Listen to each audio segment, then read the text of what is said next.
Yes. A woman accused in the death of a 6-year-old child appeared before a judge this morning. 61-year-old Susan Robinson is facing several child abuse related charges, and we are learning some disturbing details in this case and the conditions that child lived in. Let's get now to Jesse Pierre, who was in court this morning. Jesse, again, some disturbing details coming from this case. What else did you learn? So yeah, Susan Robinson did have her first formal hearing where she heard her formal charges against her, and the prosecution really spoke about how this 6-year-old child, a little girl, lived in filth, how she endured abuse for about a year and a half before she died. Robinson is facing several counts of misdemeanor child abuse as well as intentional child abuse resulting in serious injury. Now, the child was police responded to the home last week on Tuesday morning because the child was not breathing. The child was taken to the hospital, but unfortunately was pronounced dead. There was no. The prosecution said that, and this is also in the court records, that the 6-year-old child lived in a home that was filled with human and animal feces. That there were rats all over the place. There's roaches all over the home.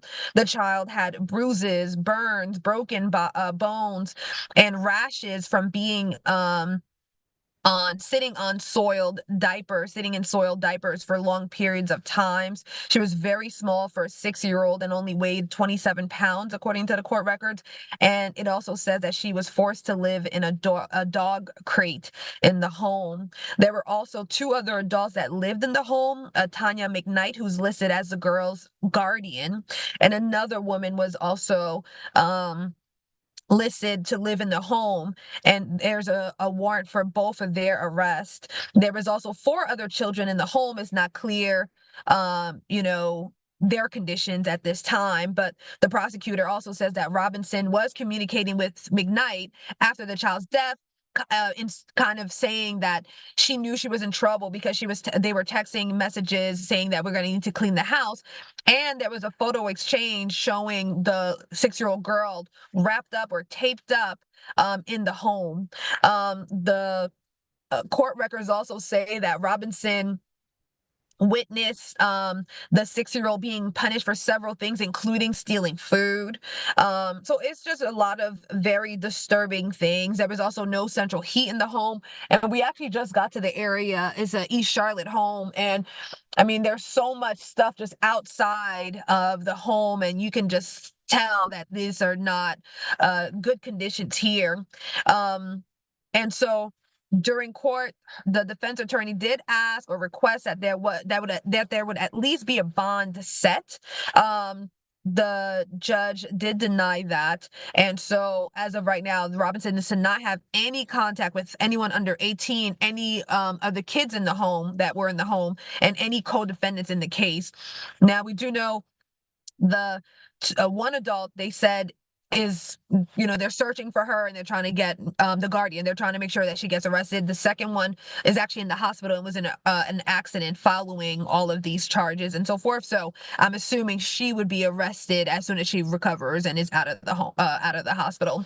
And so the next court hearing is scheduled right now. It's a probable court hearing date for January 9th. However, more charges could be presented. So we'll just kind of have to see how it goes right now. So my next step right now is, we finished court this morning. We're in the neighborhood, and I really want to just kind of knock on doors and see if there's anyone in this area who's familiar with the family, familiar with the kids, and so forth. I briefly spoke to a woman who says that she is the birth mother of the child, and that Tanya McKnight was the guardian, and that's who had her child. And she was really emotional. I'll have to go through that sound in a little bit, but she says she made the best. This woman says that she made the best decisions that she could, and she lost custody of her child, and that was and her child was in Tanya's care, who was married into the family. So a lot of things to kind of work through. I did ask the attorneys. I think one question I was wondering was like, And I guess she kind of cleared that up. She was married into the family, but what was the relation to everyone in the home? It's unclear who Robinson is in the home, connected to all of them. I asked the mom as like if she was familiar with Susan Robinson's that name, and she said she wasn't familiar with it. She just knows Tanya McKnight because that is who married into the family, and that's who was responsible for her baby child, her young child. Sorry. Again, just disturbing details in this case. Jesse, I know you said you're going to knock on doors. Be safe. You can catch Jesse at 5 and 6 o'clock this evening. Jesse, thank you for your time. Absolutely, I appreciate you. Thank you.